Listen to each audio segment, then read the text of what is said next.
सर्वांचं स्वागत करते छोट्याशा मिनी ब्लॉगमध्ये। खूप दिवसानंतर शॉर्ट व्हिडिओ अपलोड करते। इथं मी सकाळचं रुटीन तुमच्यासोबत शेअर करते।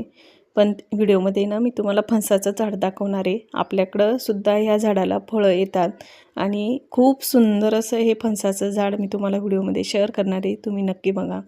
तर इथं सकाळी सकाळी ना घरातली थोडीशी क्लिनिंग करून घेतलेली आहे। इथं एक बाउल ठेवत असते टीपॉयवरती, तर तो व्यवस्थित सेट करून घेतलेला आहे। त्याच्यामध्ये कासवाची कुंडी मी ठेवलेली होती, तुम्ही पाहिलं असेल, ऑनलाईन बोलवलेली आहे। खूप सुंदर अशी कुंडी आलेली आहे। त्याच्यानंतर टीव्ही नीट थोडंसं क्लीन करून घेतलं। मधातच मावशीचा फोन आला, मावशीच्या कुरडया टाकायच्या होत्या, तर मग मी मावशीकडे आली होती। तर इथं तिळाच्या कुरडया आणि चिकाच्या कुरडया अशा कुरडया टाकून घेतल्या। त्याच्यानंतर घरी आले, तर इथं मला स्वयंपाक बनवायचा होता। तर स्वयंपाकामध्ये इथं मी गवारच्या शेंगाची भाजी बनवणार होती। एवढी छान होती ही भाजी, थोडीशी शेंगदाण्याचा कूट टाकून जर ही भाजी बनवली ना खूप छान लागते। जेवण झाले, पूर्ण किचन आवरून घेतलं।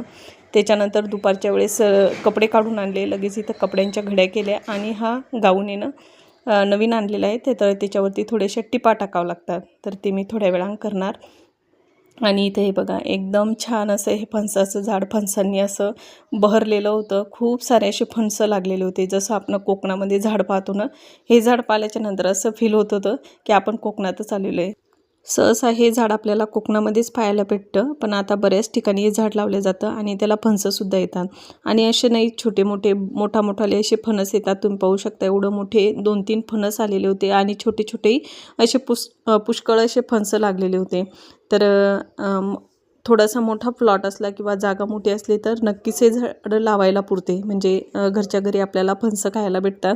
आणि जेव्हा फणस तोडल्या जातं ना, तर मावशी सगळ्यांना थोडं थोडं भाजीपुरतं फणस देतात। तर याची रेसिपीसुद्धा मी नक्की शेअर करणार।